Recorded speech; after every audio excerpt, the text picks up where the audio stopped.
Hey everyone, Merlin here, and there is a period of unrest in the Star Wars galaxy. Recently, rumors have come out in the face of catastrophic money problems that Disney is considering, among other things, selling Lucasfilm.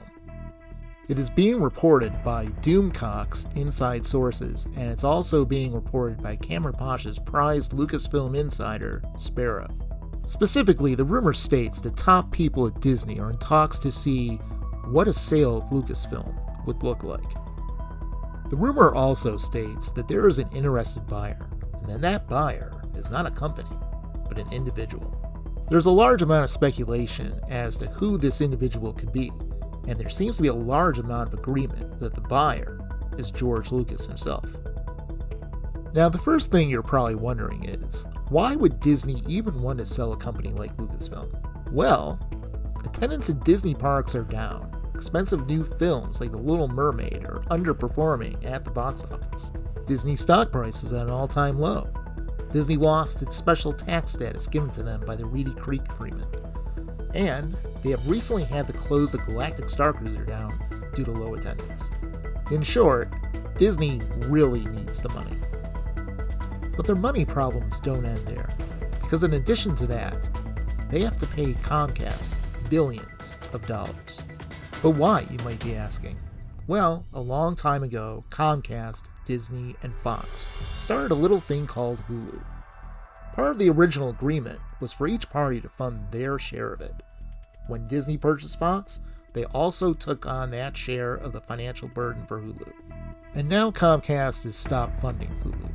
Under the original contract, Comcast has the right to demand payment for their share of it. Disney cannot legally refuse to pay, and the deadline for this payment will be in 2024, when the net worth of Hulu is more accurately determined. According to the Wall Street Journal, Hulu's current worth is between $27 and $70 billion. Current estimates put Disney's share of Hulu between $9 billion and $27 billion.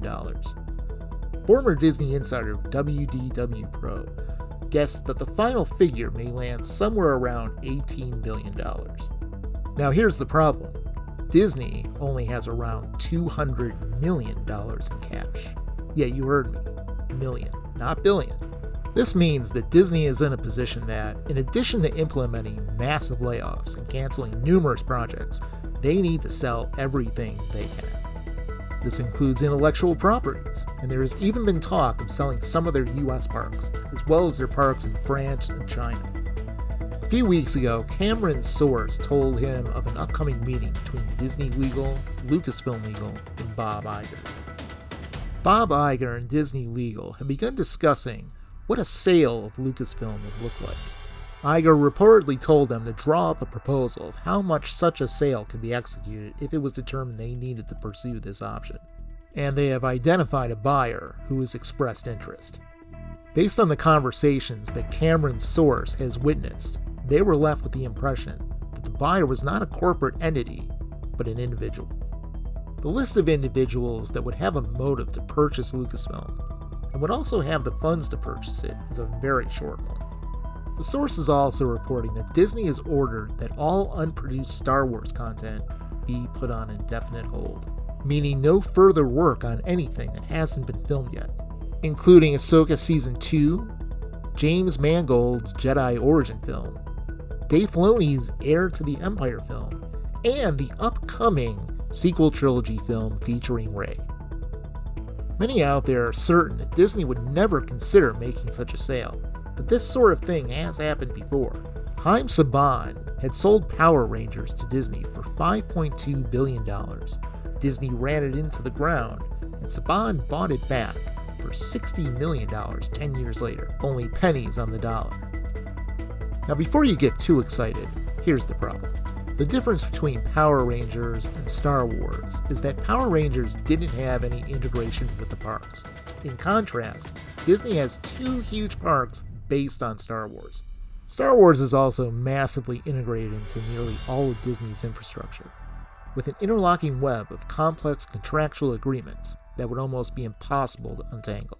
Trying to sell Lucasfilm would take years of legal negotiations and cost so much in legal fees then it might exceed the amount they would even sell it for.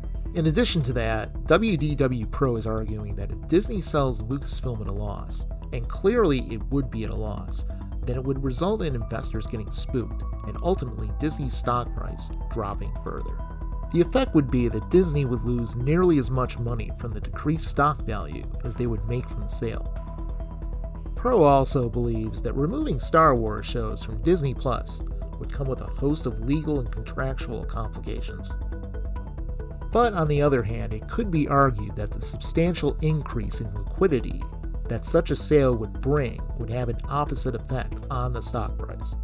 We also have to consider that if there is any truth to the allegations that Disney purchased billions in FTX, and with the collapse of the failed cryptocurrency, has a hole in their books big enough to pilot a Star Destroyer through, Disney is desperate to replace those lost funds by any means necessary. Many people are arguing that because Lucas is 80 years old, he would have no interest in getting Lucasfilm back anyway. But this is assuming he would actually be running the company.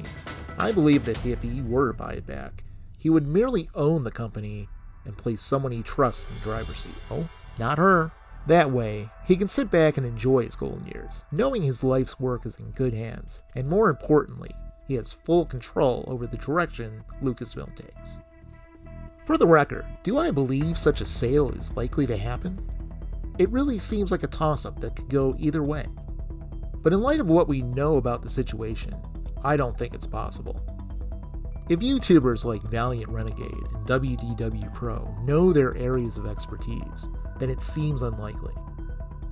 So at the end of the day, I don't currently believe this will actually happen. But it does fill me with absolute glee that Disney is this desperate that they are even forced to put this option on the table and consider it. Hope you enjoyed the video. If you did, give it a like. If you didn't, give it a dislike. Be sure to subscribe and even do that thing with the bell. And remember, folks, no matter where you're going, there you are.